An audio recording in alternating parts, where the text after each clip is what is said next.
Toujours un dossier qui n'est toujours pas réglé en 2020.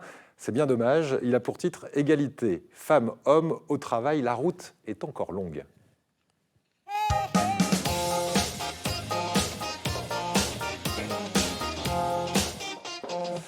Et en 2019, les femmes auraient travaillé environ 2 mois gratuitement, d'après une étude dont on va reparler dans un instant. Et pour évoquer ce sujet ce matin avec moi, 2 femmes qui ont une sacrée expérience dans ce domaine. Anna Rodriguez, tout d'abord, vous êtes fondatrice de la société Valeurs Égales. Alors, c'est une conseillère en égalité femmes-hommes qui est avec nous ce matin. Vous nous direz à quoi fait référence ce type de conseil et puis avec qui vous les mettez en place, ces conseils, si ce sont des entreprises, si c'est auprès de particuliers. Et puis, avec nous également, quelqu'un qui représente la société Partner Work, que vous avez fondée.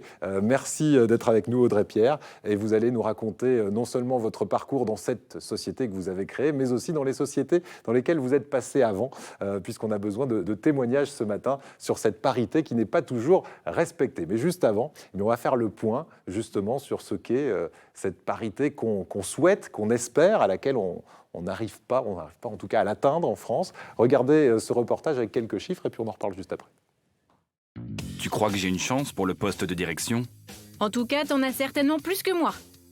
En 2019, du fait de l'inégalité des salaires entre hommes et femmes, on estime que les Françaises ont travaillé gratuitement l'équivalent de presque 2 mois.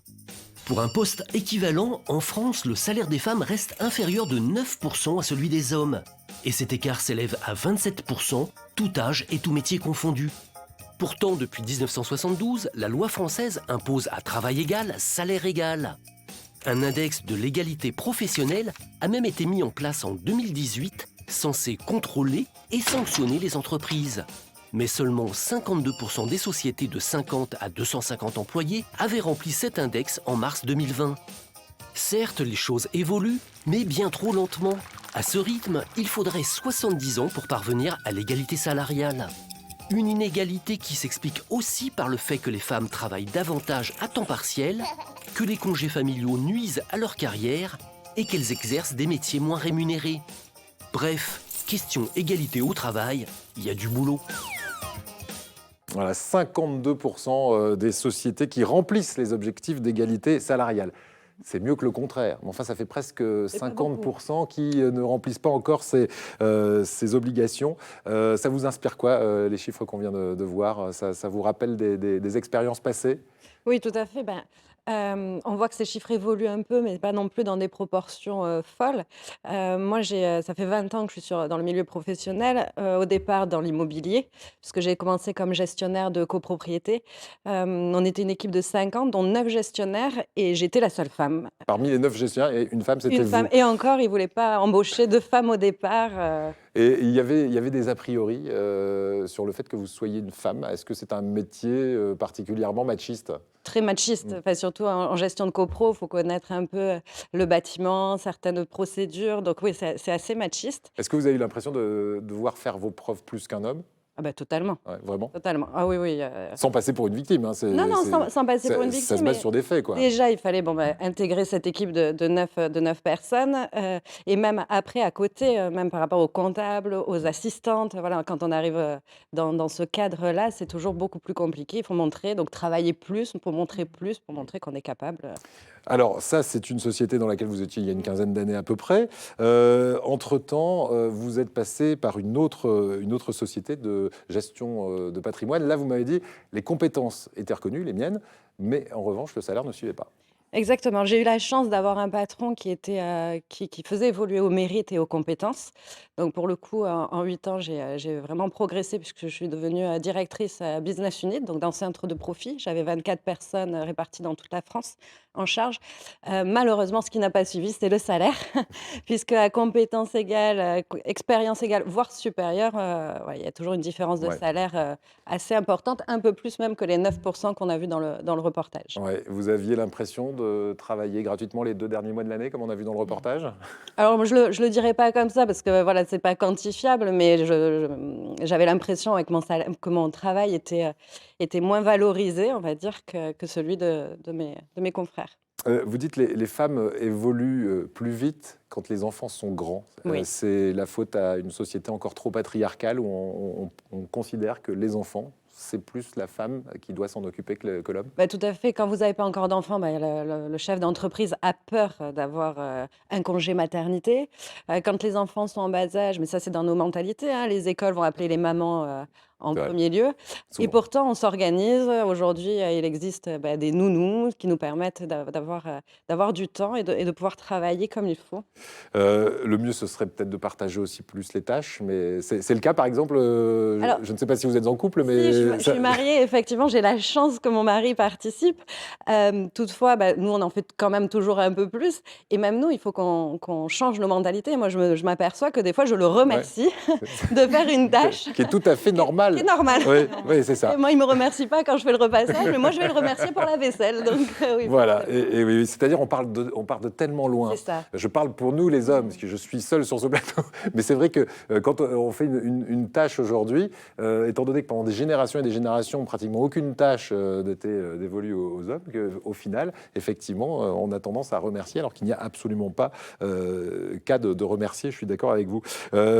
Aujourd'hui, c'est vous qui êtes aux commandes de votre entreprise. Oui. Alors c'est une entreprise d'externalisation de services, c'est-à-dire... C'est-à-dire, je mets à disposition de chefs d'entreprise, donc indépendants, professions libérales, TPE, PME, des freelances Ouais. qui viennent aider pour des besoins récurrents ou ponctuels sur des missions d'administration, de comptabilité, voilà, pour que le chef d'entreprise se consacre à son cœur de métier et laisse tout le reste à d'autres personnes. Et aujourd'hui, j'ai cette question, est-ce que c'est un peu votre revanche? Vous favorisez, privilégiez les femmes ou est-ce que vous restez sur la compétence et uniquement la compétence? Moi, c'est la compétence et uniquement la compétence. Alors après, effectivement, j'ai plus de freelance femmes, puisque ce sont des métiers aujourd'hui qui sont plus occupés par les femmes, l'administration, les assistantes, Mhm. la comptabilité.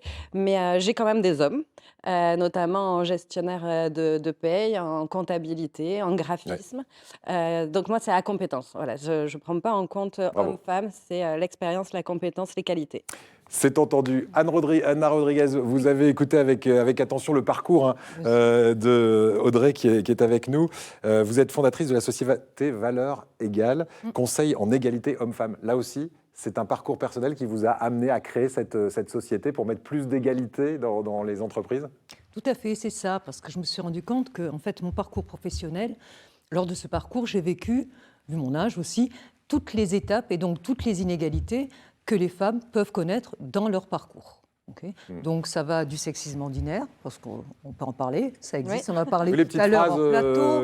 qui paraissent anodines, mais qui Oui, ont oui, oui, un et fond de qui, en vérité fait, qui blesse. alors il y a la date, enfin il y a l'époque où on est encore sur le marché, ensuite on ne l'est plus, mais le sexisme est toujours présent. Vous voyez, donc ça, le sexisme ordinaire, ça existe et ça contribue à nourrir des inégalités, puisqu'on est vu d'une certaine manière.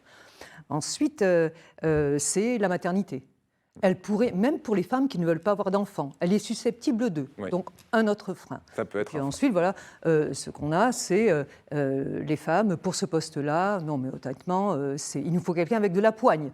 Donc, encore un autre frein, un autre obstacle. Ouais. Alors, je me suis dit que je n'étais pas du tout satisfaite de ces réponses-là et que je n'avais pas envie de stagner en fait. J'ai vu beaucoup de collègues qui étaient excellentes dans leur boulot et donc qui restaient là pendant des années sans progression possible. Et ça tue, hein, les hommes et les femmes. Donc, je me suis dit que j'avais envie de comprendre. J'ai repris des études assez tard à la fac et des études de genre. Quand j'ai terminé mes études de genre, forte de mon expérience en entreprise, de mon vécu et de ces nouvelles connaissances, je me suis dit, bon, maintenant, je fonde ma boîte. Et ce que je vais faire, c'est essayer de changer les choses. Voilà. Et de prendre par la main les Et chefs tout à d'entreprise. fait, Alors, chefs vous d'entreprise, travaillez oui. essentiellement avec des entreprises, des associations aussi? Ça peut Oui, être toute structure, des parce municipalités? qu'entreprise, voilà, c'est tout ce qui est un collectif d'hommes et de femmes qui a envie de changer la donne, en fait, hein, qui a envie de plus d'égalité. Et comme je suis persuadée, on en a un peu parlé hier, je suis persuadée que tout s'apprend et que l'égalité doit s'apprendre. Okay. Ouais. Je leur propose vraiment, par la formation, une mise en œuvre concrète. Et votre slogan, effectivement, hier, en préparant l'émission, j'ai relevé ce slogan sur votre site internet, l'égalité, ça se construit, l'égalité, ça s'apprend, l'égalité, ça se vit au quotidien. Est-ce que ça veut dire que les jeunes générations sont plus sensibles à l'égalité femmes-hommes que les anciennes? Tout à fait, moi j'en suis persuadée. Ça commence à rentrer dans les mœurs. Oui, j'en suis persuadée parce que quand on regarde tous les sondages, ce qu'on voit, c'est que les jeunes maintenant ont deux dadas en gros. Hein. C'est tout ce qui est écologie. On veut respecter, ok. Et le deuxième dada, c'est travailler pour des entreprises qui justement ont ces valeurs-là d'égalité femmes-hommes. Et ils ne veulent plus être recrutés, ils ne postulent plus pour des entreprises qui en fait n'affichent pas ces valeurs. Donc c'est intéressant, à l'ère de Google, tout le monde regarde le site de l'entreprise, est-ce qu'il y a des hommes D'où ces 52% d'entreprises, parce que derrière, il y a une stratégie aussi, c'est dire je serai plus attrayant aussi pour des femmes dont j'ai besoin dans mes équipes, si je respecte cette égalité. On va terminer avec cette question. Quelles sont les solutions toutes simples que vous préconisez lorsqu'on vient vous poser la question en vous disant voilà, on a ce problème d'égalité? Alors par exemple, il y a des choses très très simples, c'est se demander, alors, des trucs très bêtes en fait, dans les réunions, monitorer les prises de parole. On sait que les hommes coupent bien plus souvent la parole aux femmes en réunion que l'inverse. Voilà, vous êtes le seul et c'est vous qui dirigez, donc il n'y a pas de souci. Non, mais ça, c'est important. Lors des entretiens d'évaluation, ne pas assumer, ne pas présumer, que les femmes ne vont pas vouloir faire une formation à Paris, monter à la grande ville, parce qu'en fait, les pauvres, elles ont des enfants et de toute manière, elles ne vont pas pouvoir s'en sortir. On demande l'avis des gens. Ouais. Les femmes sont capables de s'organiser. Donc, ce qu'il faut, c'est arrêter de penser pour les autres. Voilà. C'est vraiment ça. Et je suis tout à fait d'accord avec Audrey. C'est la dernière chose, quand vous disiez que c'est les compétences qui comptent. Et elle ne va pas favoriser les femmes. On ne demande pas un favoritisme quelconque. Non. Les quotas, vous n'êtes pas pour. Surtout pas. Voilà. Ça serait discriminé, en fait. Et ça ne serait pas juste. Non, c'est vraiment à compétence. Les compétences et ne pas se mettre à la place des autres. Exactement. Ne pas avoir de préjugés. Peut-être que voilà, une femme à qui on ne pose pas la question parce qu'on imagine qu'elle a des enfants ou autre, elle pourrait tout à fait, comme vous le disiez à l'instant, s'organiser. Espérons qu'il ne faudra pas 70 ans pour arriver à une vraie égalité, comme on le dit dans le reportage. Vous pensez que ça va aller plus vite quand même? Oui, je suis certain que ça va aller plus vite et que les entreprises ont intérêt à s'y mettre maintenant et ne pas être dans le déni. Merci en tout cas à toutes les deux. Un débat que l'on pourra reprendre sans doute l'année prochaine, puis l'année suivante, avec des chiffres, on l'espère, qui monteront dans ce sens, dans le bon sens. Allez, revenons maintenant